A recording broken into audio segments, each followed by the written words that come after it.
हरे कृष्णा। ओम नमः शिवाय। प्रिय भक्तों, आप सभी का दिन शुभ और मंगलमय हो। प्रिय भक्तों, पुरुषोत्तम मास यानी मलमास साक्षात भगवान श्री हरि का ही स्वरूप है। इस पवित्र महीने में कथा श्रवण का अनंत महत्व है। आज पुरुषोत्तम मास महात्म के 9वें अध्याय की कथा में प्रवेश करने से पहले आइए हम सब अपने मन को भगवान की लीला में लीन करने के लिए एक परम पावन और सच्ची कथा सुनते हैं। यह कथा हमें सिखाती है कि भगवान को रिझाने के लिए किसी बड़े विद्वान या पंडित होने की जरूरत नहीं है, न ही कठिन मंत्रों और ग्रंथों की आवश्यकता है। भगवान तो केवल भोले भाले भाव और सहजता के भूखे हैं। जब एक भक्त अपनी सारी चतुराई छोड़कर बालक की तरह सहज हो जाता है, तो साक्षात ब्रह्मांड के नायक उसके सामने खिंचे चले आते हैं। तो आइए प्रिय भक्तों, बड़े ही शांत और प्रेम पूर्वक भाव से श्रवण करते हैं भक्त अय्या की यह दिव्य कथा। बहुत समय पहले की बात है। एक गांव में अय्या नाम का एक अत्यंत भोला भाला नवयुवक रहता था। अय्या का अर्थ होता है 2.5 किलो। दरअसल उसका पहला आहार ही 2.5 किलो का था।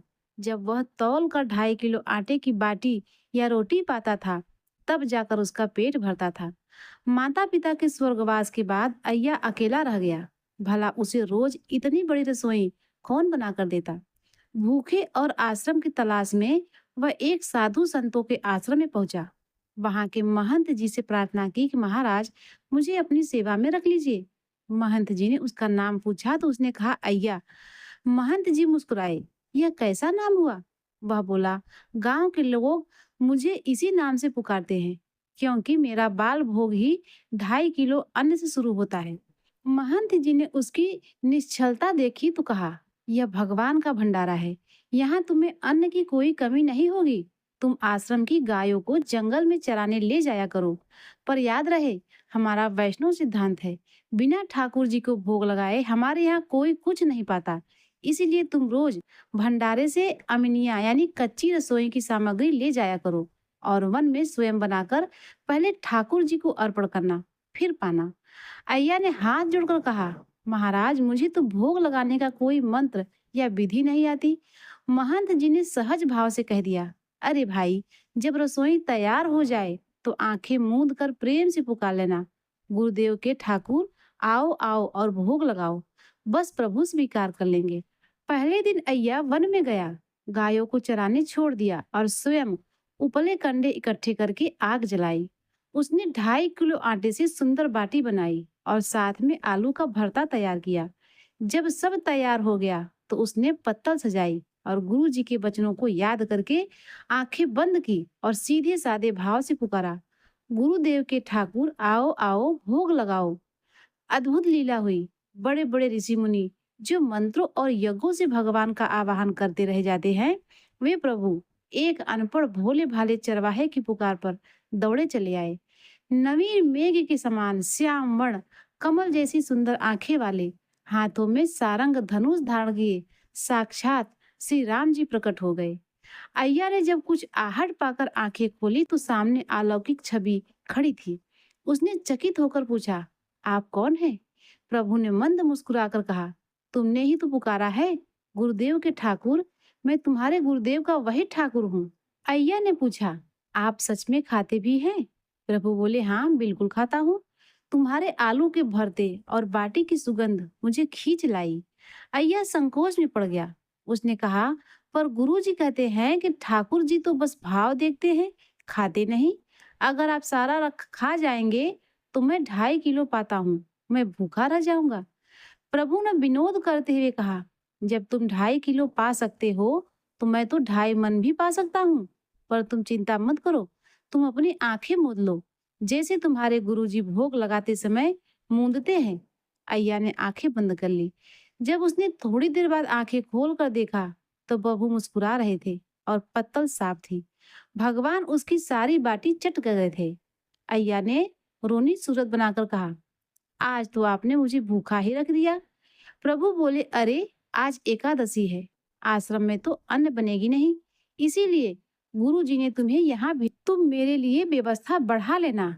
शाम को आश्रम लौटकर अय्या ने महंत जी से कहा, गुरु जी, आपके ठाकुर जी तो बड़े भुक्खड़ हैं, वे मेरी सारी बाटी खा गए। कल से मुझे 5 किलो सामग्री देना। 2.5 किलो आपके ठाकुर जी के लिए और 2.5 किलो मेरे लिए। महंत जी को लगा कि लड़का पागल है या सारा अन्न खुद ही खा जाता है, पर उन्होंने भंडारी से कहकर उसे 5 किलो आटा दिलवा दिया। अगले दिन अय्या ने वन में 5 किलो की बाटी बनाई और पुकारा कि इस बार राम जी अकेले नहीं आए, साथ में साक्षात जगत जननी माँ सीता जी भी पधारी। अय्या ने पूछा, यह गोरी सरकार कौन है? राम जी बोले, यह मेरी अर्धांगिनी है। अय्या ने सिर पकड़ लिया। आपने कल क्यों नहीं बताया कि आपकी पत्नी भी है? अब यह भी पाएगी तो मैं फिर भूखा रहूंगा। लेकिन माँ जगत जननी वात्सल्य को देखकर वह कुछ बोल न सका। दोनों ने प्रेम से भोजन पाया और अय्या फिर खाली हाथ रह गया। अगले दिन उसने आश्रम आकर 7.5 किलो सामग्री मांगी और गुरु जी से कहा कि ठाकुर जी की पत्नी भी साथ आई थी। महंत जी अचरज में थे, पर उन्होंने सामग्री दे दी। तीसरे दिन जब अय्या ने 7.5 किलो की बाटी बनाई तो राम जानकी के साथ लक्ष्मण जी भी प्रकट हो गए। भाई अय्या ने हैरान होकर पूछा, अब ये तीसरे वहां से कौन है? राम जी ने मुस्कुराकर कहा, यह मेरा छोटा भाई लक्ष्मण है। लक्ष्मण जी ने भी स्वाद लेकर भोजन पाया। चौथे दिन अय्या ने 8 करके 10 किलो सामग्री ली, क्योंकि परिवार बढ़ रहा था। इस बार जब उसने पुकार लगाई तो राम सीता लक्ष्मण के साथ हाथ में विशाल गदा लिए कंचन वर्ण की कांति वाले श्री हनुमान जी महाराज भी प्रकट हो गए। अय्या ने हनुमान जी का भयानक रूप देखकर कहा, प्रभु, एक बार आपने पूरे परिवार का पर्चा बनाकर मुझे दे दीजिए। हर बार एक नया सदस्य बढ़ जाता है। भगवान उसकी निश्चलता के पर भीतर ही भीतर रीझ रहे थे। उस दिन भी हनुमान जी और पूरे परिवार ने सारा भोजन पा लिया। 5वें दिन अय्या तंग आ गया। उसने गुरु जी से 20 किलो की बोरी में आटा लिया। वन में जाकर उसने इस बार न तो लकड़ी चुनी, न आग लगाई और न ही बाटी बनाई। उसने केवल पत्तल बिछा दी और पुकार लगाई, गुरुदेव के ठाकुर जी पधारो। ठाकुर जी अपने पूरे परिवार सिया राम लखन भरत शत्रुघ्न और हनुमान जी के साथ प्रकट हो गए। प्रभु ने चारों ओर देखा और कहा, अय्या, आज तो बाटी की महक नहीं आ रही है, रसोई कहाँ है?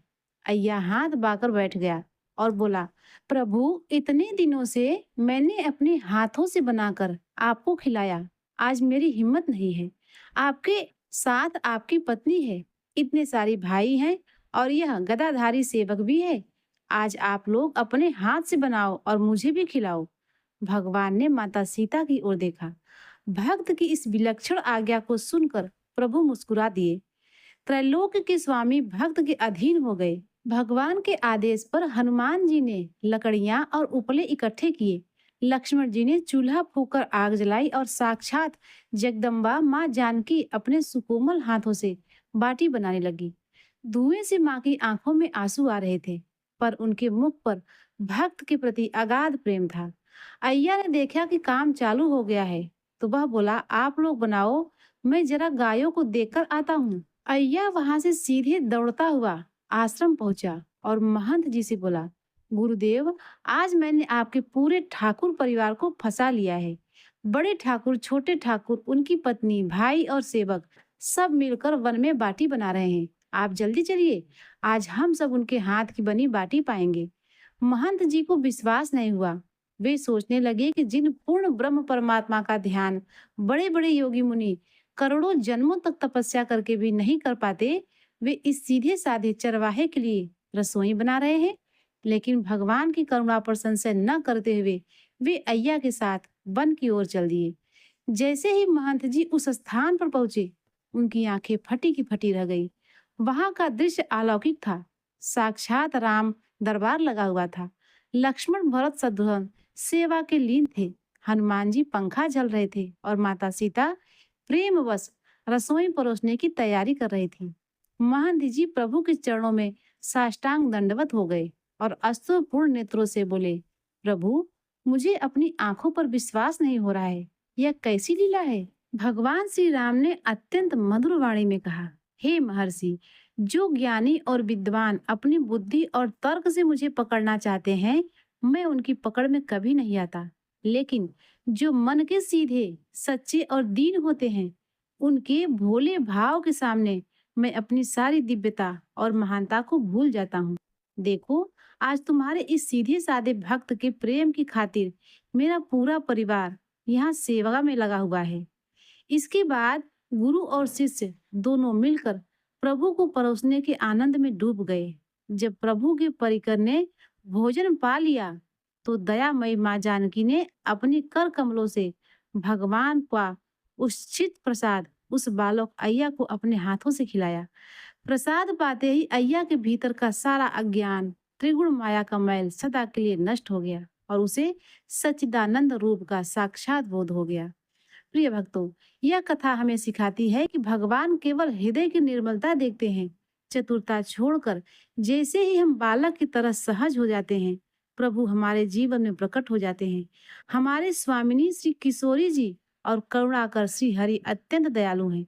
बस हमें उनके प्रति पूर्ण समर्पित होने की आवश्यकता है। प्रिय भक्तों, इस दिव्य और पावन भाव के साथ अब हम सब मिलकर श्रवण करते हैं पुरुषोत्तम मास महात्म का 9वां अध्याय। बोलिए राजा रामचंद्र भगवान की जय, पुरुषोत्तम भगवान की जय। श्री सूत जी महाराज बोले, हे परम तपस्वी सौनक आदि ऋषियों, अब आप एकाग्र चित्त होकर पुरुषोत्तम मास के उस परम पावन प्रसंग को श्रवण करें, जिसके केवल सुनने मात्र से जीव के जन्म जन्मांतर के शोक और दरिद्रता का नाश हो जाता है। श्री नारायण भगवान देव ऋषि नारद से कहते हैं, हे नारद, जब मेधावी ऋषि अपनी परम साध्वी पत्नी के वियोग के बाद स्वयं भी परम धाम को सिधार गए, तब वह अनाथ बाला उस निर्जन वन में सर्वथा अकेली रह गई। वहां उस पुत्री को अपने माता पिता का बारंबार स्मरण करते हुए और उनके वियोग में तड़पते हुए कितने ही वर्ष बीत गए। उसकी स्थिति हिरणों के झुंड के बिछड़ी हुई किसी छोटी सी हिरणी के समान हो गई थी, जो घने जंगल में व्याकुल होकर इधर उधर भटकती है।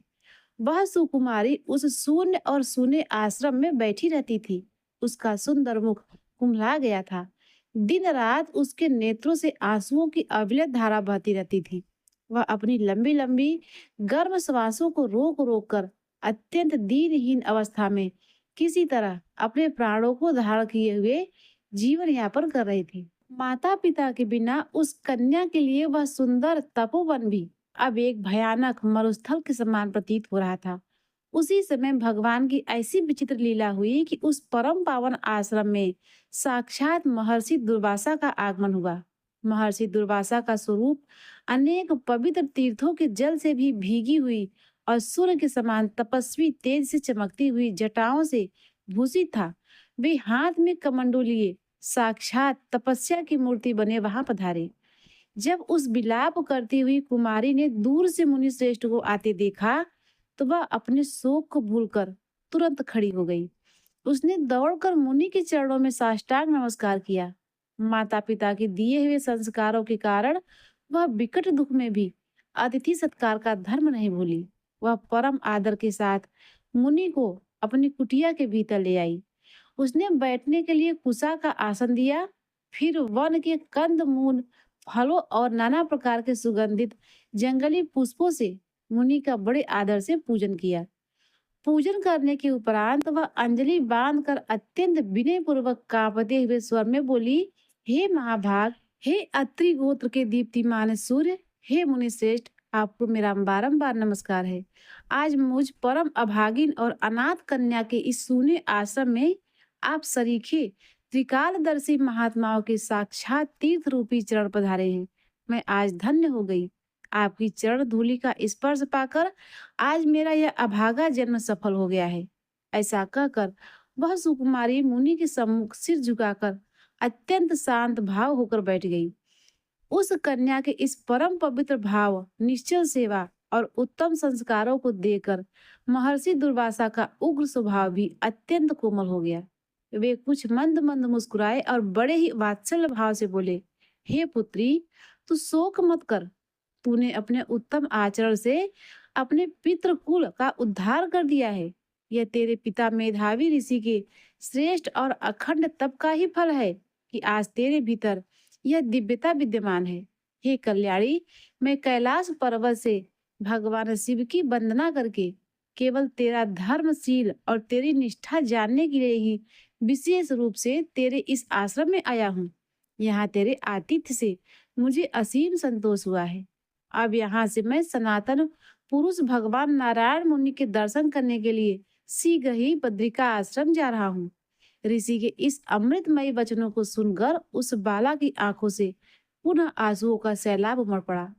वह गदगद कंठ से बोली, हे ऋषि, आपके दर्शन मात्र से ही मेरा आधा शोक समुद्र तो वैसे ही सूख गया है। आप जैसे महापुरुष इस अनाथ की कुटिया पर आए हैं तो निश्चय ही मेरे जीवन में अब कुछ अच्छा ही होगा। परंतु हे कृपा सिंधु, क्या मेरे भाग्य के विषय में आप कुछ नहीं जानते? आप तो त्रिकालदर्शी हैं। वह कन्या रोते हुए अपनी व्यथा कथा सुनाने लगी। हे मुने, इस संसार में न मेरी माता है न पिता है और न ही कोई भाई है।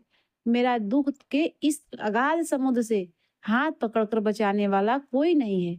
आप ही बताइए कि इस बियाबान जंगल में अकेले बिना किसी आश्रय के मैं कैसे जीऊं? दिन बीतता है तो रात का भयानक अंधकार डराता है। रात बीतती है तो दिन काटने को दौड़ता है। मैं जिधर भी अपनी दृष्टि उठाती हूँ, उधर ही मुझे केवल शून्यता और सूनापन दिखाई देता है। हवाओं में मुझे अपने माता पिता की आवाजें सुनाई देती हैं। हे कृपालु, इस असहनीय मानसिक संताप को मैं और अधिक नहीं सह सकती। आप शीघ्र ही मेरे इस भयंकर दुख को दूर करने का कोई उपाय कीजिए। और यदि मेरे भाग्य में केवल दुख ही लिखा है, तो मुझे ऐसा उपाय बताइए जिससे मेरी मृत्यु हो जाए। अब मैं जीना नहीं चाहती, मृत्यु ही मेरा अंतिम निश्चय है।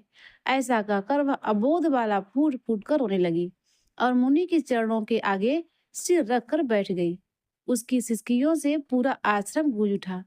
उस परम सुंदर और निष्पाप कन्या को इस प्रकार अनाथों की भांति रोते देख महर्षि दुर्वासा का हृदय करुणा से पिघल गया। वे सोचने लगे कि यह कन्या कोई साधारण स्त्री नहीं है। इसके पिता महान तपस्वी थे और यह स्वयं भी परम पतिव्रता और दिव्य गुणों से युक्त है। इसके प्रारब्ध का दुख कैसे दूर हो? दुर्वासा जी ने अपनी दिव्य दृष्टि से उसके भूत भविष्य और वर्तमान का विचार किया। उन्होंने देखा कि इस कन्या के जीवन में सुख सौभाग्य और अखंड सौभाग्यवती होने का योग तो है, परंतु वह योग तभी प्रकट होगा जब इसके जीवन से बाधाएं दूर होगी। उन्होंने मन ही मन विचार किया कि इस घोर कलयुग और विषम परिस्थितियों में इस कन्या के कल्याण का सबसे सुलभ, श्रेष्ठ और अचूक उपाय क्या हो सकता है। ऋषि ने अपनी योग शक्ति से जान लिया कि साक्षात भगवान पुरुषोत्तम ही इसके दुखों का अंत कर सकते हैं। उस बाला के हित की बात सोचकर महर्षि दुर्वासा ने अत्यंत वात्सल्य और कृपापूर्ण दृष्टि से उसे देखा। उन्होंने अपने दाहिने हाथ से उस कन्या के सिर पर आशीर्वाद का हाथ रखा और उनके आंसू पोंछते हुए अत्यंत मधुर, गंभीर और हितकारी वचन बोले। बोलिए पुरुषोत्तम भगवान की जय, राजा रामचंद्र भगवान की जय। प्रिय भक्तों, आज का अध्याय यहीं पर समाप्त होता है। इसके आगे का वृत्तांत आप सभी भक्त लोग कल के वीडियो में जरूर सुनिएगा। अब आइए सुनते हैं श्रीमद् भागवत महापुराण का आज का अध्याय। सूत जी कहते हैं, जब राजा परीक्षित अपनी राजधानी वापस लौटे तो उन्हें ऋषि के गले में मृत सांप डालने वाले अपने कार्य पर गहरा पछतावा हुआ। वे अत्यंत उदास हो गए और सोचने लगे कि मैंने निरपराध और शांत ब्राह्मण के साथ बहुत नीच व्यवहार किया है। निश्चय ही मेरे इस अपराध के कारण मुझ पर कोई बड़ी विपत्ति आएगी और मैं भी यही चाहता हूँ ताकि मेरे पाप का प्रायश्चित हो सके और भविष्य में मुझसे ऐसी भूल दोबारा न हो। राजा अभी यह सोच ही रहे थे कि उन्हें समाचार मिला कि ऋषि कुमार के शाप के कारण दक्षक नाग उन्हें 7वें दिन डसने आ रहा है। राजा परीक्षित को इस मृत्यु की खबर से बिल्कुल डर नहीं लगा, बल्कि उन्हें यह बात बहुत अच्छी लगी। उन्होंने सोचा कि वे बहुत दिनों से संसार के मोह माया में फंसे थे। अब उन्हें वैराग्य लेने का एक सही कारण मिल गया। राजा परीक्षित ने संसार के सभी सुखों और राजपाट को त्याग दिया। वे अपने पुत्र जन्मेजय को राज्य का भार सौंप कर अपने भगवान श्री कृष्ण के चरणों को ही अपना सब कुछ मानकर आमरण अनशन और संकल्प लेकर गंगा नदी के तट पर गए। गंगा जी का जल भगवान श्री कृष्ण के चरणों से होकर बहता है और तुलसी की सुगंध से युक्त रहता है, इसीलिए वह तीनों लोगों को पवित्र करता है। मृत्यु के निकट पहुंचा ऐसा कौन सा मनुष्य होगा जो गंगा माता की शरण न में न जाएगा। जो राजा परीक्षित ने भी सब कुछ त्याग कर अन्य भाव से भगवान श्री कृष्ण का ध्यान करना शुरू कर दिया। राजा परीक्षित के इस कठिन संकल्प की बात फैली तो तीनों लोगों को पवित्र करने वाले बड़े बड़े महान ऋषि मुनि अपने शिष्यों के साथ वहां पहुंचने लगे। अत्रि, वशिष्ठ, भृगु, विश्वामित्र, परशुराम, भारद्वाज, वेदव्यास और देव ऋषि नारद जैसे कई दिव्य ऋषि वहां पधारे। इतने सारे महान संतों को एक साथ देखकर राजा परीक्षित ने सबको प्रणाम किया और आदर सहित उन्हें ऊंचे आसन पर बैठाया। राजा ने हाथ जोड़कर अत्यंत विनम्रता से ऋषियों से कहा कि राजा लोग तो अक्सर भोग विलास और अहंकार में डूबे रहते हैं, लेकिन मैं बहुत भाग्यशाली हूँ कि मुझे आप जैसे संतों की कृपा मिली।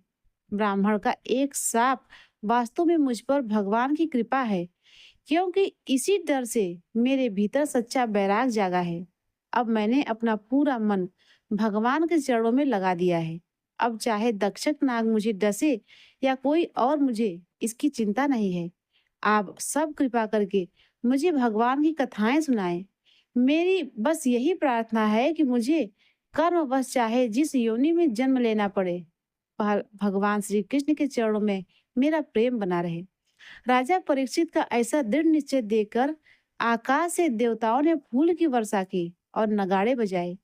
उपस्थित ऋषियों ने भी राजा के इस निर्णय की खूब सराहना की और कहा कि आप पांडव वंश के भक्तों के लिए यह कोई आश्चर्य की बात नहीं है। हम सब तब तक यहीं रुकेंगे जब तक आप अपने इस नश्वर शरीर को छोड़कर भगवान के परम धाम नहीं चले जाते।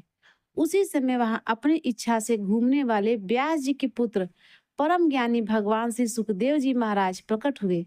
वे किसी सामाजिक नियम या आश्रम के बंधनों से मुक्त थे और अपने आप में ही संतुष्ट रहने वाले एक अवधूत थे। उनकी उम्र मात्र 16 वर्ष की थी, लेकिन उनका तेज किसी देवता जैसा था। उनके चेहरे पर एक अलौकिक मुस्कान थी। आंखें बड़ी बड़ी और सुंदर थी और भुजाएं लंबी थी। ऋषि मुनियों ने उनके भीतर के एक दिव्य तेज को तुरंत पहचान लिया और उनके सम्मान में खड़े हो गए। राजा परीक्षित ने उन्हें प्रणाम किया और सबसे ऊंचे आसन पर बैठाया। ग्रह नक्षत्रों के बीच चंद्रमा की तरह ऋषियों के बीच बैठे हुए सुखदेव जी अत्यंत सुंदर लग रहे थे। राजा परीक्षित ने सुखदेव जी के चरणों में सिर रखकर वंदना की और खड़े होकर हाथ जोड़कर कहा कि हे योगियों के परम गुरु, आप जैसे सिद्ध पुरुष का दर्शन मिलना ही जीवन की सबसे बड़ी सफलता है। आपके आने से यह मेरा अंतिम समय धन्य हो गया। मैं आपके परम सिद्ध के मार्ग के बारे में पूछना चाहता हूँ। कृपया मुझे यह बताइए कि जिस मनुष्य की मृत्यु बिल्कुल निकट आ गई हो, उसे क्या करना चाहिए?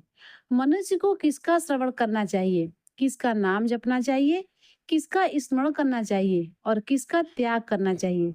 आप जैसे महात्मा तो गृहस्थों के घर पर उतनी देर भी नहीं ठहरते जितनी देर में एक गाय दूही जाती है। इसीलिए कृपा करके मुझे सही मार्ग दिखाइए। सूत जी कहते हैं, जब राजा परीक्षित ने अत्यंत विनम्रता और मधुर वाणी में ये प्रश्न पूछे, तब सभी धर्मों के ज्ञाता श्री सुखदेव जी महाराज उत्तर देने के लिए तैयार हुए। राजा परीक्षित ने सुखदेव जी से कहा कि हे भगवान, आप वेदों के सबसे बड़े ज्ञाता हैं। मैं आपसे यह जानना चाहता हूँ कि जब ब्रह्मा जी ने भगवान के गुणों का वर्णन करने के लिए देव ऋषि नारद को आदेश दिया था, तब नारद जी ने किन किन लोगों को और किस किस रूप में उपदेश दिया था? भगवान की कथाएं तो सबका कल्याण करने वाली हैं, ही साथ ही नारद जी का स्वभाव भी सबको भगवान के दर्शन कराने का है। इसीलिए आप मुझे उनकी बातें जरूर सुनाइए।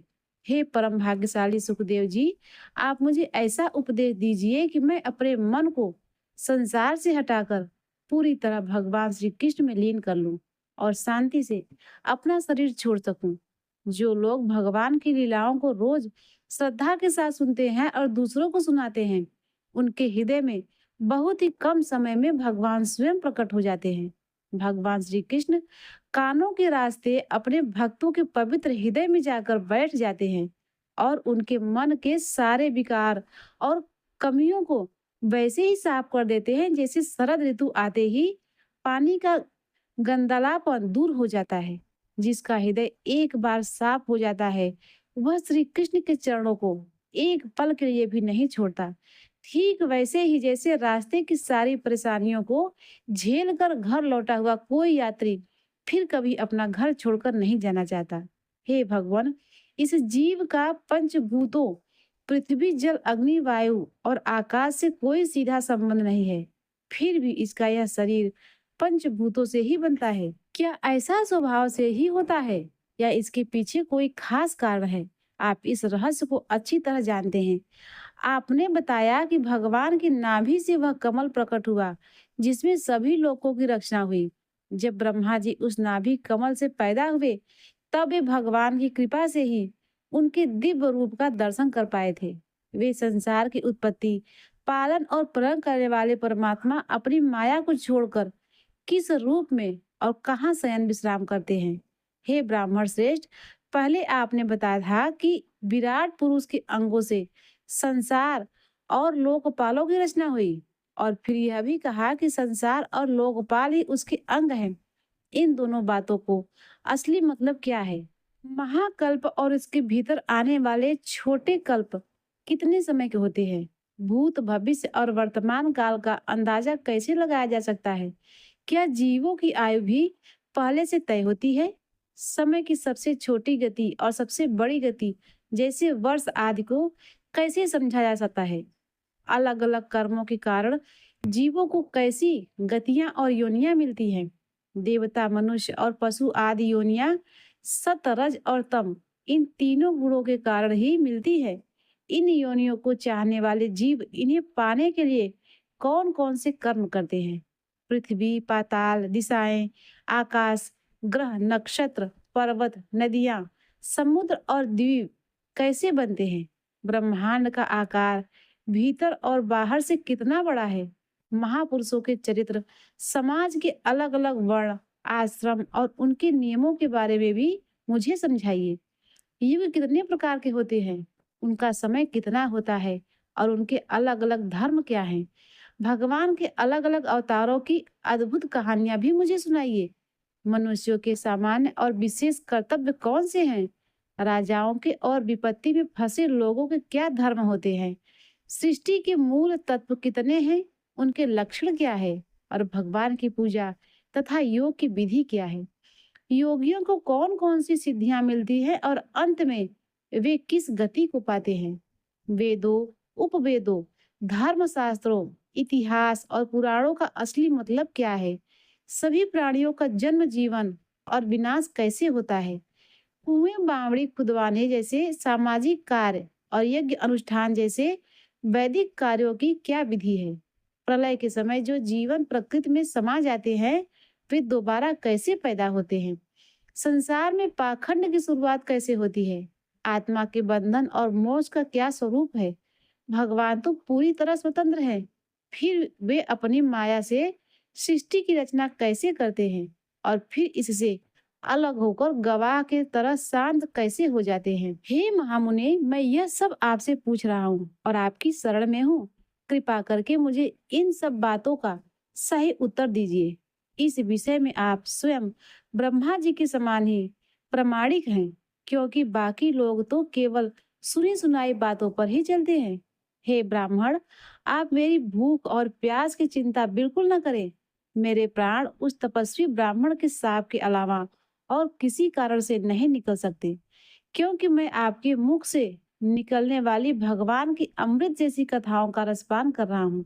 सूत जी कहते हैं, हे ऋषियों, जब राजा परीक्षित ने संतों की सभा में भगवान की कथा सुनाने की इस प्रकार प्रार्थना की, तो श्री सुखदेव जी महाराज बहुत प्रसन्न हुए।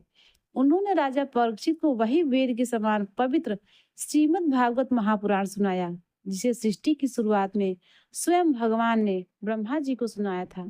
राजा परीक्षित ने उनसे जो जो प्रश्न पूछे थे, सुखदेव जी महाराज क्रमशः उन सभी प्रश्नों का उत्तर देने लगे। बोलिए भागवत भगवान की जय। ओम नमो भगवते वासुदेवाय नमः। प्रिय भक्तों, आज के अध्याय में बस इतना ही। इसके आगे का वृत्तांत आप सभी भक्त लोग कल के वीडियो में जरूर सुनिएगा। प्रिय भक्तों, अब आइए सुनते हैं श्री विष्णु सहस्त्र नाम का पाठ। विश्वम अपानिधि विष्णु अधिष्ठानम वटकार अम्रमत भूत भव्य भवत प्रभु प्रतिष्ठित भूतकृत स्कंद भूतभृत स्कंधर भाव धुर्य भूतात्मा वरद भूत भावन वायुवाहन भूतात्मा वासुदेव परमात्मा बृहदानु मुक्तात्मा परमागति आदिदेव अव्यय पुरंदर पुरुषः आशोक साक्षी तारण क्षेत्रज्ञ तार अक्षर सूर योगः शौर्य योग विंदानेता जनेश्वर प्रधान पुरुषेश्वर अनुकूल नारसिंह वपुः सतावर्त श्रीमान पद्मी केशव पद्मनिभेक्षण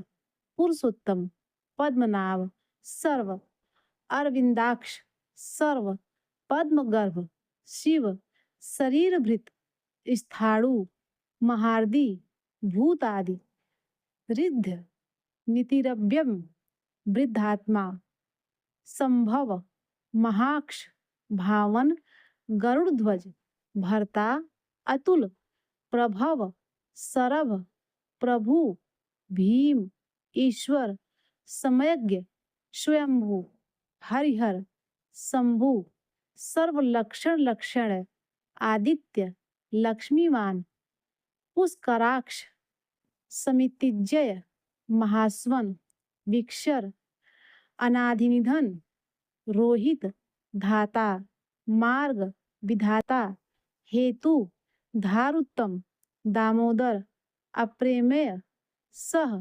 ऋषिकेश महिधर पद्मनाभ महाभाग अमर प्रभु वेगवान विश्वकर्मा अमितासन मनु उद्धव त्वष्टा क्षोभण स्थविष्ट देव स्थविरो ध्रुव श्रीगर्भ अग्राह परमेश्वर शाश्वत कर्णम कृष्ण कारणम लोहिताक्ष कर्ता प्रदर्दन विकर्ता प्रभूत गहन त्रिककुब्धाम गुह पवित्रम व्यवसाय मंगलपरम व्यवस्थान ईशान संस्थान प्राणद स्थानद प्राण ध्रुव ज्येष्ठ परधि श्रेष्ठ परम स्पष्ट प्रजापति तुष्ट हृदय गर्भ पुष्ट भूगर्भ शुभेक्षण माधव राम मधुसूदन विराम ईश्वर विरज विक्रमी मार्ग धन्वी नेय मेधावी नय विक्रम अनय क्रम वीर अनुत्तम शक्तिमत्ता श्रेष्ठ दुराधर्ष धर्म कृतज्ञ धर्म विदुत्तम कृति वैकुंठ आत्मवान पुरुष सुरेश प्राण शरणम प्राणद शर्म प्रणव विश्वेता पृथु प्रजाभाव हृदय गर्भ अह शत्रुघ्न संवत्सर व्याप्त व्याल वायु प्रत्यय अधोछज सर्वदर्शन ऋतु अज सुदर्शन सर्वेश्वर काल सिद्ध परमेष्ठि सिद्धि परिग्रह सर्वादि उग्र अच्युत संवत्सर कृषाकपि दक्ष अयोआत्मा विश्राम सर्वयोग विनहश्रित विश्व दक्षिण वसु विस्तार वसुमना स्थावर स्थाणु सत्य प्रमाणम समाप्तम बीजमव्यम सम्मित अर्थ सम अनर्थ अमोघ महाकोश पुंडरीकाक्ष महाभोग विश्वकर्मा महाधन विशाकृति अनिर्विणम रुद्र स्थविष्ट बहुशिरा अभु बभ्रु धर्मयुग विश्वयोनि महामख सुचित्रवा नक्षत्र नेमी अमृत नक्षत्री शाश्वत स्थाणु छम वारारोह छाम महातपा समीहन सर्वग यज्ञ सर्वविद्भावनु ईज्य विश्वसेन महेज्य जनार्दन क्रतु वेद सत्रम वेदविद सातंगति अव्यंग सर्वदर्शी वेदांग विमुक्त्वा वेदवित् सर्वज्ञ कपि ज्ञान मुक्तम लोकाध्यक्ष सुब्रत सुराध्यक्ष सुमुख धर्माध्यक्ष सूक्ष्म कृताकृत सुघोष चतुरात्मा सुखद चतुर्व्यह सुहत चतुर्दृष्ट मनोहर चतुर्भुज जित क्रोध भ्राजिणु वीरबाहु भोजनम विदारण भोक्ता स्वापन सहस्रु स्व जगदादिज व्यामी अनघ नैकात्मा विजय नैक कर्मकृत जेता वत्सर विश्वयोनि वत्सल पुनर्वसु वत्सी उपेंद्र रत्नगर्भ वामन धनेश्वर प्रांशु धर्मगुप्त अमोघ धर्मकृत सुचि धर्मी ऊर्जित सत अतीन्द्र असत संग्रह क्षरम सर्ग अक्षरम धृत्मा अभिज्ञाता नियम सहस्त्रांशु यम विधाता वेद्य कृतलक्षण वैद्य गभ स्त्नेमी सदा योगी सत्वस्थ विराहा सिंह माधव भूत महेश्वर मधु आदिदेव अतीन्द्रिय महादेव महामाया देवेश महोत्साह देवभृतगुरु महाबल उत्तर महाबुद्धि गोपति महावीर्य गोप्ता महाशक्ति ज्ञानगम्य महादुति पुरातन अनिर्देश्यपु शरीर भूतभृत श्रीमान भोक्ता अम्यात्मा कपिंद्र महाधृतकृक भूरि दक्षिण महेश्वास सोपन महीभर्ता अमृतप श्रीनिवास सोम सातंगति पुरजीत अनिरुद्ध पुरुषोत्तम सुरानंद विनय गोविंद जय गोविंदापति सत्यसंग मरीचि दासाहर दमन सात्वपति हंस जीव सुपर्ण विनयाताक्षी भुजोक्तम मुकुंद हृदय नाभ अमित विक्रम सुतपा अम्भोनिधि पद्मनाभ अनंतात्मा प्रजापति महोदक्षाय अमृत्यु अंतक सर्वत्रिक अज सिंह महार संधाता स्वभाव्य संधिमान जितामित्र स्थिर प्रमोदन अज आनंद दुर्मपर्श नंदन शास्ता नंद विश्वसुता सत्यधर्मा सुरारिहा त्रिविक्रम गुरु महर्षि कपिलाचार्य गुरुतम कृत्य धाम मोदिनीपति सत्य त्रिपद सत्य पराक्रम त्रिदशाध्यक्ष निमिष महासंग अनिमिष कृतांतकृत सग्रवी महावराह वाचस्पति उदारधि गोविंद अग्रणी सुरेश ग्रामणी कनागांधी श्रीमान गुहा न्याय गंभीर नेता गहन समीरण गुप्त सहस्त्र मूर्धा चक्र गदाधर विश्वात्मा वेधा सहस्त्राक्ष स्वांग सहस्त्रपात अजीत आवर्तन कृष्ण निव्रात्मा दृढ़ समृत संगणोक्षुत संप्रमर्दन वरुण अह संवर्तक वारुण वाही वृक्ष अनिल पुष्कराक्ष धरणीधर महामना सुप्रसाद भगवान प्रसन्नात्मा भगहा विश्वधृक आनंदी विश्वभुज वनमाली विभु हलायुध सत्कर्ता आदित्य सत्कृत ज्योतिरादित्य साधु सहेषु जहुनु गति सत्तम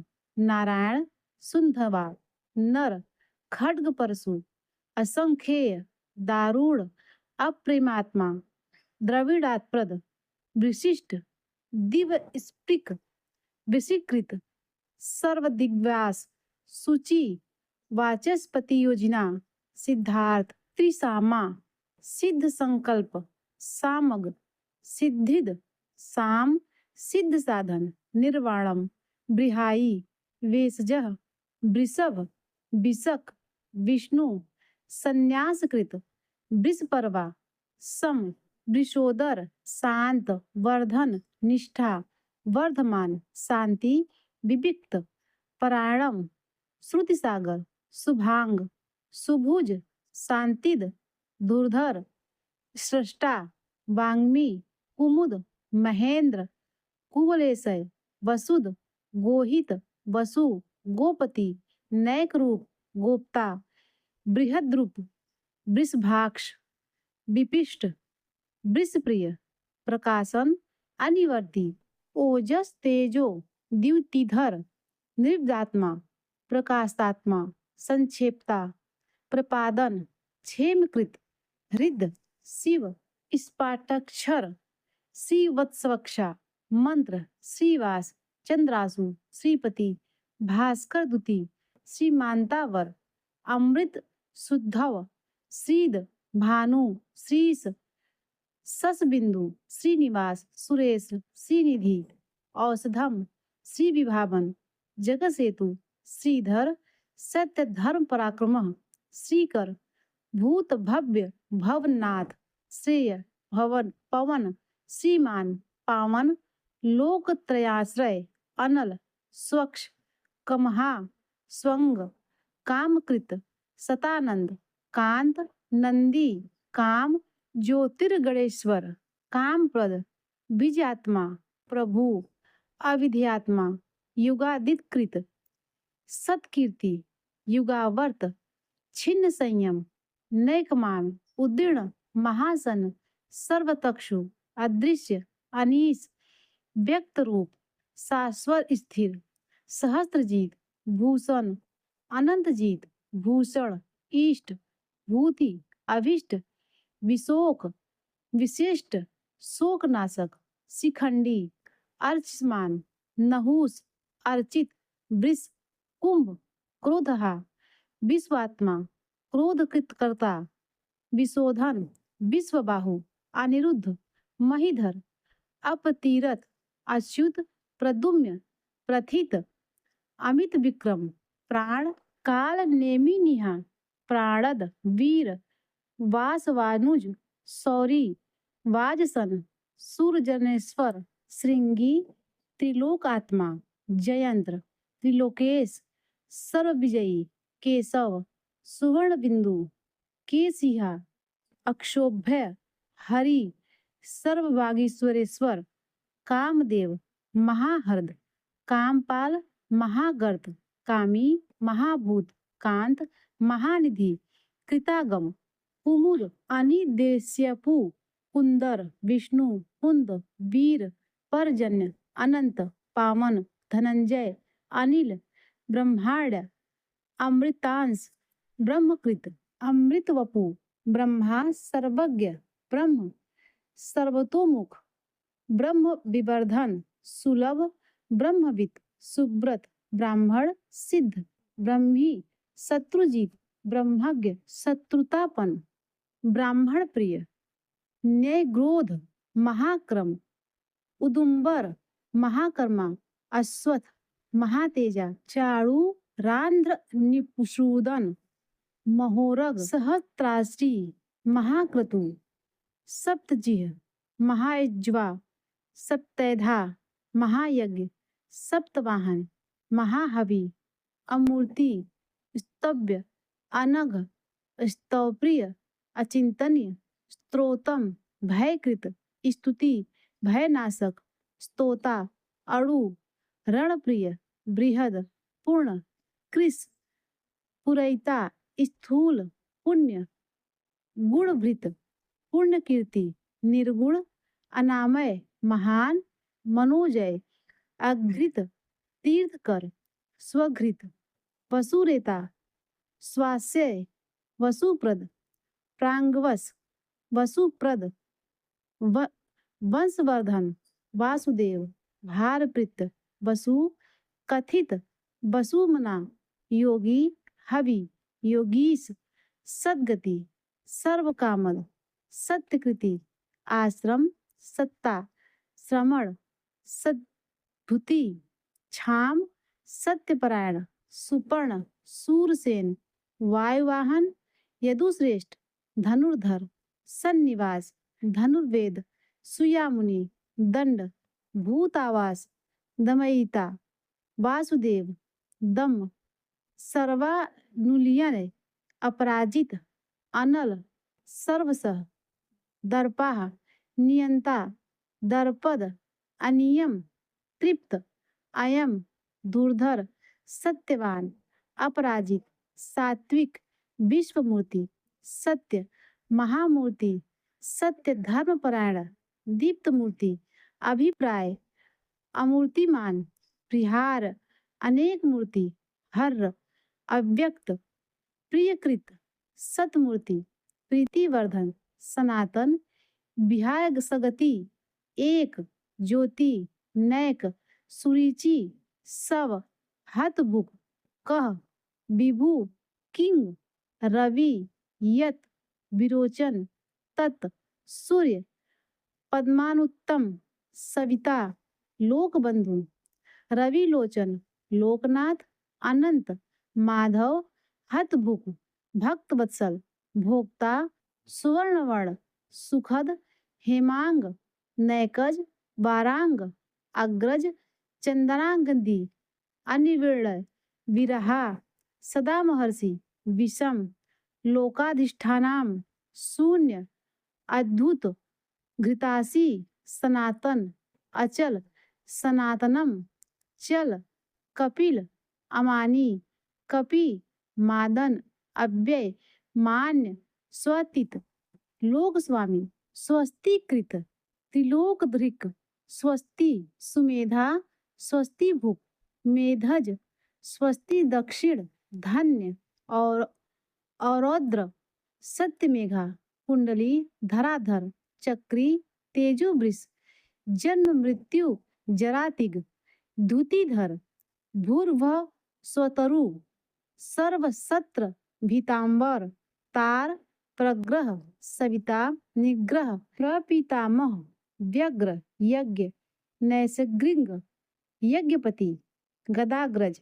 यज्वा, चतुर्मूर्ति, यज्ञांग, चतुर्बाहु, यज्ञवाहन, चतुर्व्यूह, यज्ञभृत, चतुर्गर्ति, यज्ञकृत, चतुरात्मा, यज्ञी, चतुर्भाव, यज्ञभुक, चतुर्वेदवित्त, यज्ञ साधन, एक बात, यज्ञांतकृत, समावर्त, यज्ञ गुहाम, अनिवृत्तात्मा, अन्नम, दुर्जय, अनानंद, दुर्तिक्रम, आत्मयोनि, दुर्लभ, स्वयंजात, दुर्गम, वैखान, दुर्ग, सामगायन, दुरावसा, देवकी नंदन, दुरारिहा, सृष्टा, शुभांग, क्षितिज, लोक सारंग, पापनाशक, सुतंतु, शंखभृत, तंतुवर्धन, नंदकी, इंद्रकर्मा, चक्री, महाकर्मा, सांग धनवा, कृतकर्मा, गदाधर, कृतागम, रणापाड़ी, उद्भव, अवक्षोभ, सुंदर, सर्व प्रहरायुध, सुंद, चतुरस्र, रत्ननाभ, गभीरात्म, सुलोचन, विदिश, अर्क, व्यादिश, विक्रमी, दिश, उर्जित शासन, अनादि, सप्तादिग, भुवो भुव, सप्तसह, लक्ष्मी, शिशिर, सुवीर, सर्वरीकर, अधाता, अक्रूर, आधार निलय, पेशल, ऊर्ध्वग, दक्ष, एकात्मा, दक्षिण, जन जन्मादि, क्षमिणावर, जनन, विद्वत्, तत्वम, वीत भय, तत्वित, पूर्ण श्रवण कीर्तन, पढ़, उत्तरायण, पुष्पहास, दुष्कृतः, प्रजागर, पुण्य, प्रणव, दुःस्वप्न प्राशन, प्रमाणम, वीरहा, प्राण जीवन, रक्षण, प्राणद, संत, प्राण निलय, जीवन, प्राणभृत, पर्यवस्थित, भीम, अनंत रूप, भीमाक्रम, अनंत श्री, रुचिगा, चिन्मंतु, विश्वम, भयापह। प्रिय भक्तों, अब आइए सुनते हैं श्री विष्णु चालीसा का पाठ। विष्णु सुनिए सेवक की चितलाय, कीरत कुछ वर्णन करूं दीजे ज्ञान बसाए। नमो नमो विष्णु भगवान खरारी, कष्ट न सामन अखिल बिहारी। प्रबल जगत में शक्ति तुम्हारी, त्रिभुवन फैल रही उजियारी। सुंदर रूप मनोहर सूरत, सरल स्वभाव मोहनी मूरत। तन पर पीतांबर अति सोहत, बैजंती माला मन मोहत। शंख चक्र कर गदा बिराजे, देखत दैत्य असुर दल भाजे। सत्य धर्म मद लोभ न गाजे, काम क्रोध मद लोभ न छाजे। संत भक्त सज्जन मनोरंजन, धनुज असुर दुष्टन दल गंजन। सुख उपजाय कष्ट सब भंजन, दोष मिटाय करत जन सज्जन। पाप काट भव सिंधु उतारण, कष्ट नसा कर भक्त उबारण। करित अनेक रूप प्रभु धारण, केवल आप भक्ति के कारण। धरणी धेनु बन तुम ही पुकारा, तब तुम रूप राम का धारा। भार उतार असुर दर मारा, रावण आदिक को संहारा। आप वराहा रूप बनाया, हिरण्याक्ष को मार गिराया। धर्म मत्स्य तन सिंधु बनाया, 14 रतन को निकलवाया। अमिलख असुरन द्वंद मचाया, रूप मोहिनी आप दिखाया। देवन को अमृत पान कराया, असुरन को छवि से बहलाया। कूर्म रूप धर सिंधु मझाया, मंद्राचल गिरि तुरत उठाया। शंकर का तुम फंद छुड़ाया, भस्मासुर को रूप दिखाया। वेदन को जब असुर डुबाया, कर प्रबंध उन्हें ढूंढवाया। मोहिनी बनकर खल ही नचाया, उसही कर से भस्म कराया। असुर जलंधर अति बलशाई, शंकर से उनकी ही लड़ाई। हार पार शिव सकल बनाई, कीन सती से छल खल जाई। सुमिरन कीन तुम्हें शिवरानी, बतलाई सब विपत कहानी। तब तुम बने मुनीश्वर गानी, वृंदा की सब सुरति भुलानी। देखत दीन धनुज सैतानी, वृंदा आए तुम्हें लपटानी। हो स्पर्श धर्म क्षतिमानी, हना असुर उर्स शिव सैतानी। तुमने ध्रुव प्रहलाद उबारे, हिरण्याकुश आदि खल मारे। गणिका और अजामिल तारे, बहुतन भक्त भव सिंधु उतारे। हरहु सकल संताप हमारे, कृपा करहु हरि सिरजनहारे। देखहु मैं निज दर्शन तुम्हारे, दीन बंधु भक्तन हितकारे। चाहता आपका सेवक दर्शन, करहु दया अपनी मधुसूदन। जानु नहीं योग जप पूजन, हो यज्ञ स्तुति अनुमोदन। शील दया संतोष सुलक्षण, विदित नहीं प्रबोधन विलक्षण। करहु आपका किसी विध पूजन, कुमति विलोचन होत दुख भीषण। करहु प्रणाम कौन विधि सुमिरन, कौन भांति मैं करूं समर्पण। सुर मुनि करत सदा सेवकाई, हर्षित रहे परम गति पाई। दीन दुखिन पर सदा सहाई, निर्जन जान लेव अपनाई। पाप दोष संताप नसाओ, भव बंधन से मुक्त कराओ। सुत संपत्ति दे सुख उपजाओ, निर्जरन का दास बनाओ। निगम सदा ये विनय सुनावे, पढ़े सुने सो जन सुख पावे। प्रिय भक्तों, अब आइए सुनते हैं विष्णु भगवान की आरती का पाठ। ओम जय जगदीश हरे, स्वामी जय जगदीश हरे। भक्त जनों के संकट, दास जनों के संकट क्षण में दूर करे। ओम जय जगदीश हरे। जो ध्यावे फल पावे, दुख बिन से मन का। स्वामी दुख बिन से मन का। सुख संपत्ति घर आवे, कष्ट मिटे तन का। ओम जय जगदीश हरे। मात पिता तुम मेरे, शरण गहूँ मैं किसकी, स्वामी शरण गहूँ मैं किसकी। तुम बिन और न दूजा, प्रभु बिन और न दूजा, आस करूँ मैं जिसकी।